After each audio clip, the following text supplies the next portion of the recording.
예, 감사합니다. 우리 함께 나눌 귀한 하나님의 말씀은 신약성경 누가복음 24장 13절부터 14절까지 말씀입니다. 제가 가지고 있는 성경 신약 140쪽에 있는 누가복음 24장 13절부터 14절까지 말씀입니다. 원래는 이제 35절까지 시작되는 이야기인데요. 그 중에서 우리는 13절, 14절 짧기 때문에 성경을 다 찾은 줄로 알고 우리 한 목소리로 저기 자막에도 나오네요. 이제 힘차게 읽겠습니다. 시작!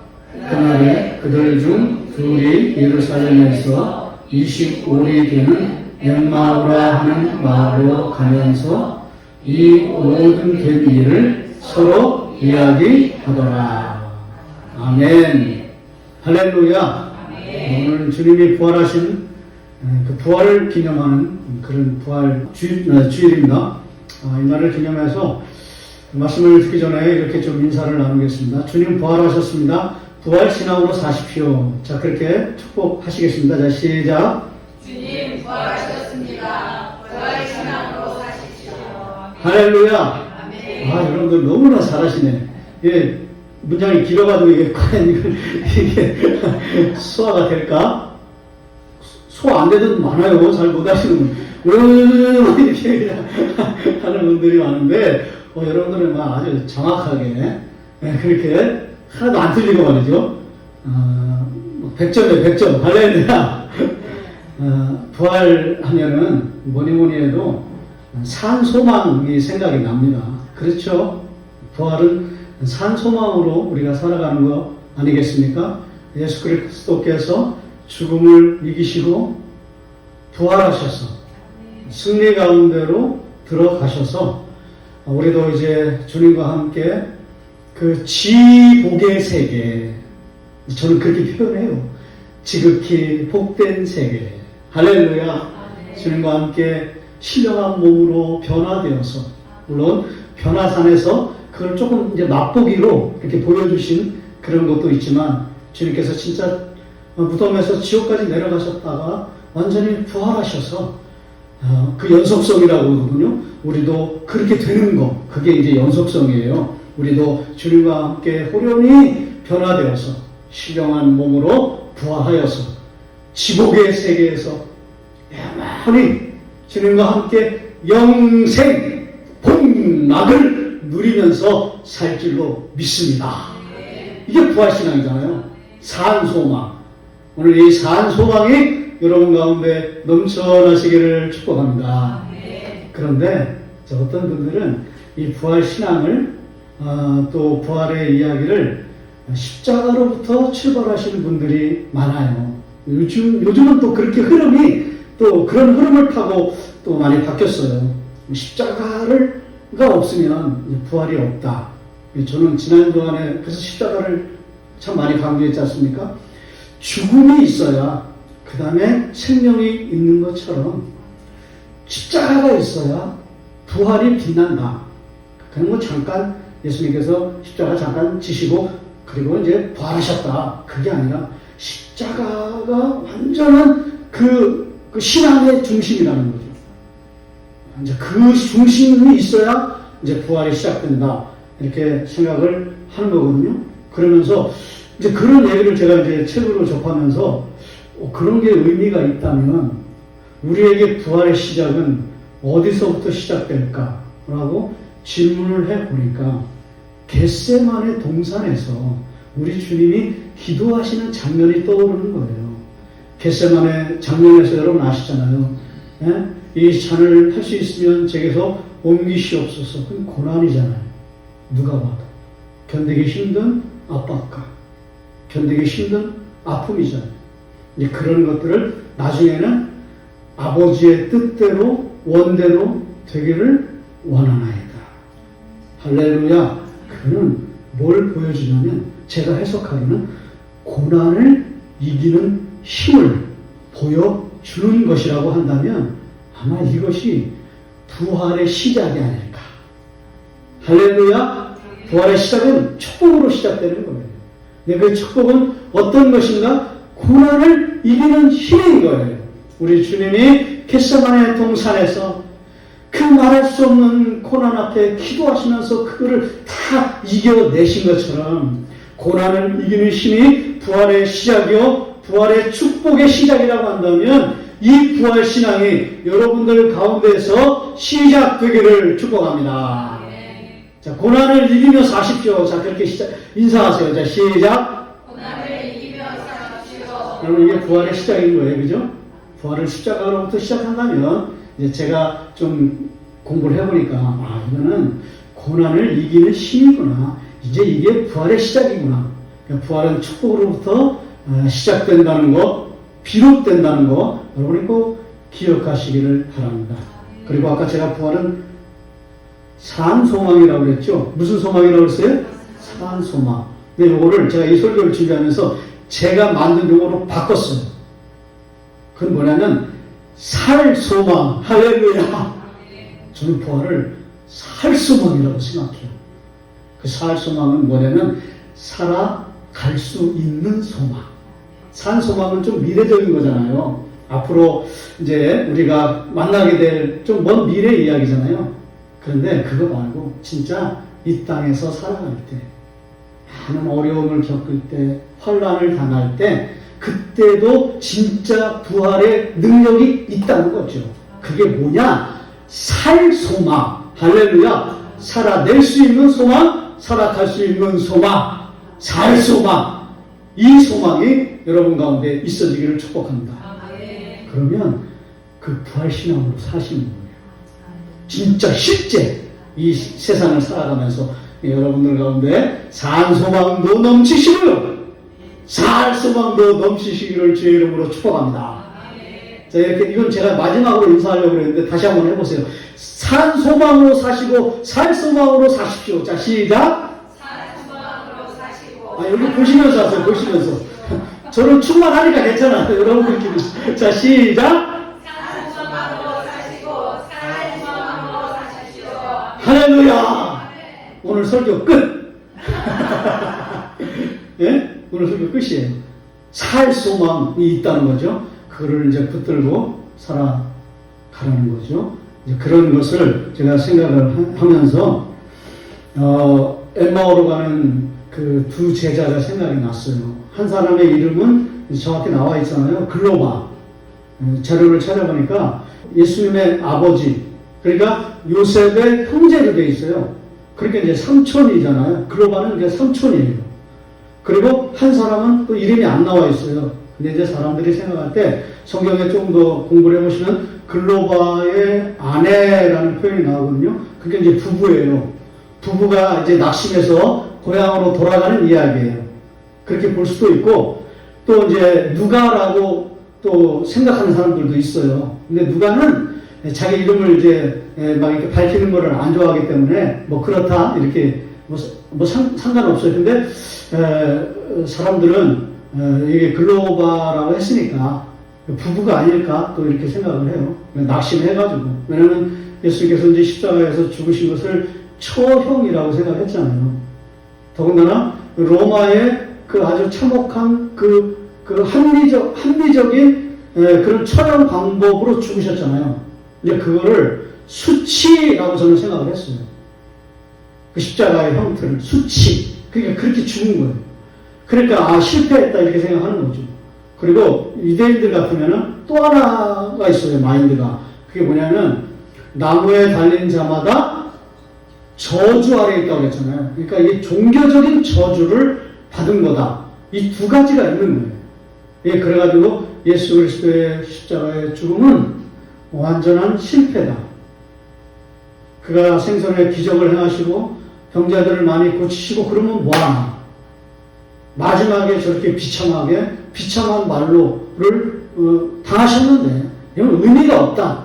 이렇게 생각하는 거예요. 수치와 그리고 저주 속에서 우리의 신앙은 다 끝났다.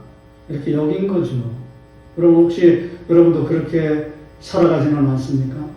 예수 그리스도의 능력과 예수 그리스도의 은혜와 그 강력한 힘을 가지고 살아가야 되는데 때로는 세상의 압박이 너무 심해가지고 좌절하고 절망하고 낙심하고 살아가지는 않습니까? 그런 채로 부부였든지 뭐 누가였든지 잘 모르겠지만 어쨌든 지금 고향으로 다 돌아가는 거죠. 여러분 그거 생각나십니까? 예수님의 제자들도 이제 다 실패해가지고 베드로도 그런 얘기 하잖아요. 나는 물고기 잡으러 가겠노라고.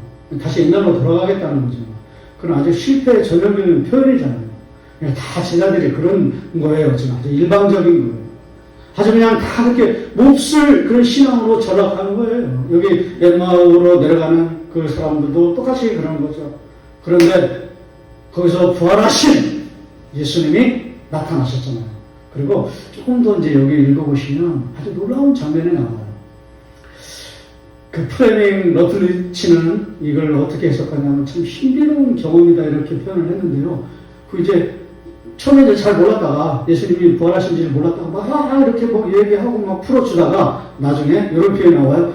떡을 뗄 때라는 표현이 나와요.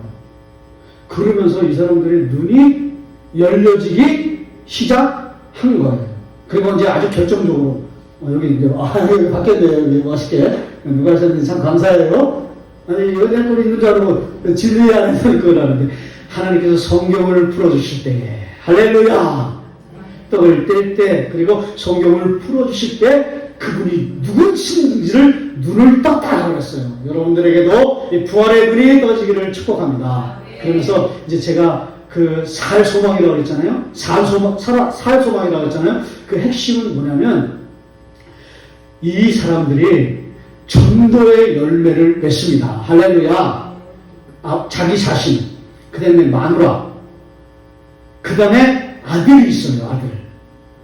이 아들이 놀랍게도 예루살렘 교회의 초대 지도자가 돼요. 초대 감독이 돼요.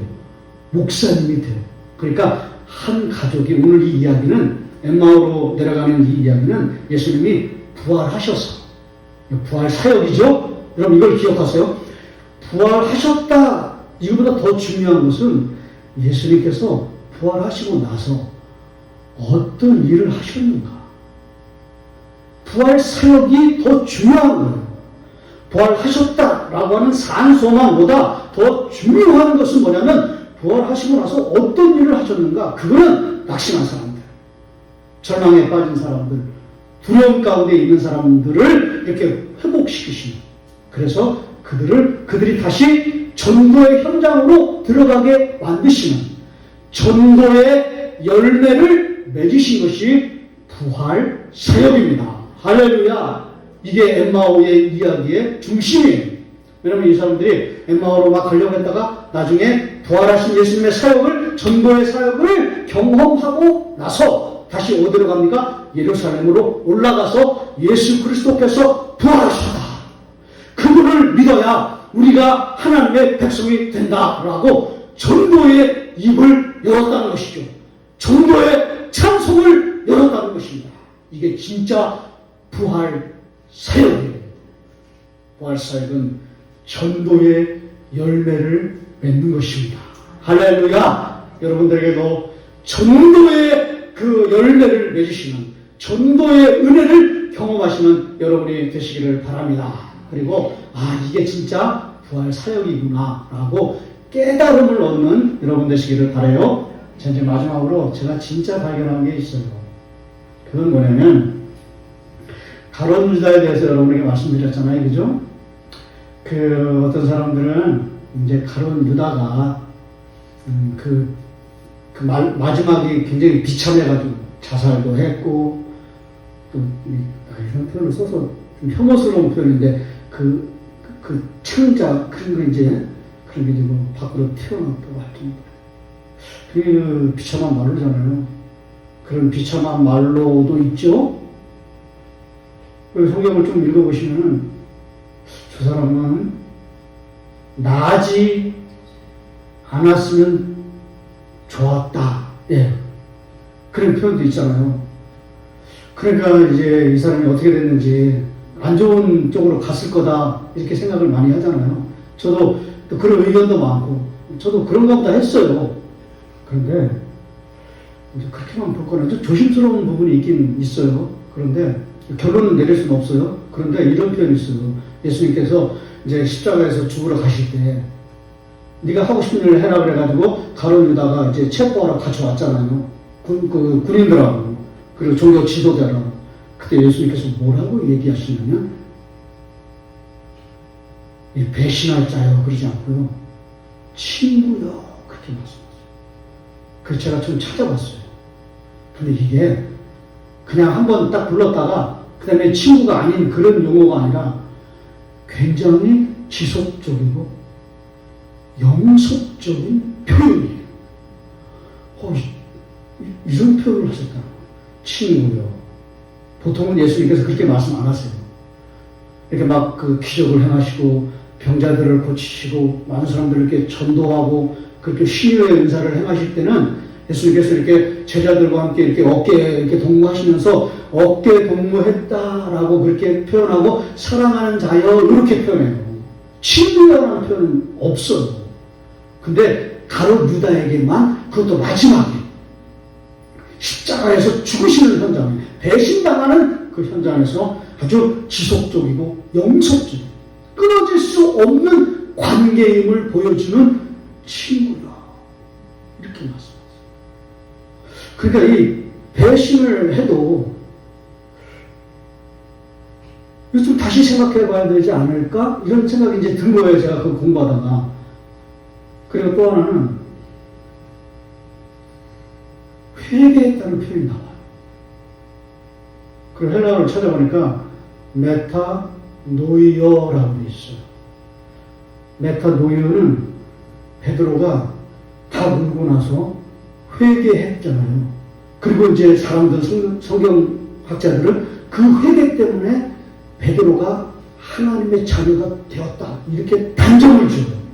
그 메타노이어, 회개했다, 참여했다. 그런 표현 때문에. 닭이 물론 울고 나서 그랬지만은, 그 닭이 뭔지 모르겠어요. 예? 저는 닭하면 그냥 씨암탉밖에 생각이 안 나는데. 근데 왜 씨암탉이 생각이 나냐면, 제가 결혼하고 나서 이제 그 처갓집에 인사 갔는데, 그 백년 손님은 씨암탉 줘야 되잖아요. 그래서 씨암탉 좀 달라고 그랬더니 우리 장모님이 작년에 죽었다고 해가지고, 안 줘가지고, 그게 지금도 여한이 많이 남는데. 그런 씨암탉이 생각이 나는데. 다 울고 나서, 메타노이어 했기 때문에 하나님 자녀가 되었다.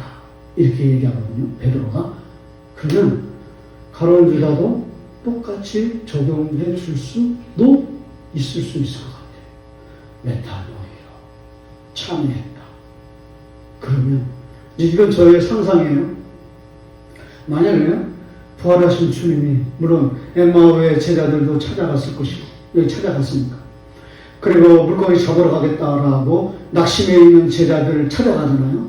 그 현장도 전도의 현장으로 찾아갔을 것이지만 가장 먼저 누구를 찾아갔을까? 만약에 진짜 친구였다라고 생각했다면, 진짜 회개할 마음이 유다에게 있었다면 저는 유다를 찾아갔을 거예요. 그러면 물론 상상이긴 하지만 부활의 메시지는 더 강력한 거예요. 고난을 이기는 힘도 있고 그 다음에 전도의 열매도 있지만 마지막에 지옥에 가는 자 그를 끄집어 올리는 은혜, 그게 부활의 능력이에요.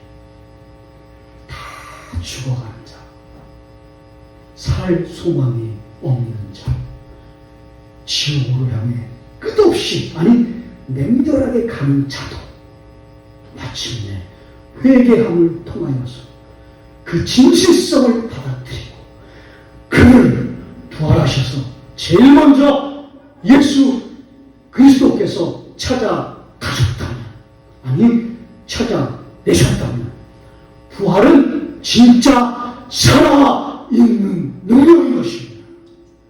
죽어가는 자도 살리는 진짜 참된 생명의 능력인 것입니다. 이게 진짜 부활의 능력이라고 한다면 여러분 적용하겠습니다. 절대 낙심하지 마십시오. 절대 포기하지 마십시오. 아이고 힘들어. 아이고 어려워. 아이고 나 죽겠네. 그런 말 하지 마십시오. 바뀌셔야 됩니다. 부활은 죽어 있는 자도 죽어 가는 자도 살리는 능력이라고 한다면 여러분의 외침이 바뀌어야 됩니다. 아이고 나 죽겠네가 아니라 아이고 나 살겠네. 여러분 많이 들어보셨나 보다. 다 아시네. 죄송해요. 다 아는 거 그냥 뻔한 거 상식적인 거 해서 죄송한데 여러분들의 수준이 그렇게 높으신 거예요. 아이고 나 죽겠네가 아니라 아이고 나 살겠네로 변화되시는 부활의 능력을 경험하시는 여러분 되시기를 바랍니다. 자, 이렇게 마지막으로 인사하세요. 아이고 나 죽겠네 하지 마시고 아이고 나 살겠네 그렇게 하십시오. 자, 그렇게 인사하세요. 시작. 할렐루야. 그리고 다른 표현을 보니까 이런 표현이 있어요. 유다가 마지막에 고백한 그런 표현인데 성경에 있는 표현이에요. 저녁에는 울음이 기숙할지라도 아침에는 기쁨이 오리라. 유다가 마지막에 그 고백을 남겼다는 거예요. 할렐루야.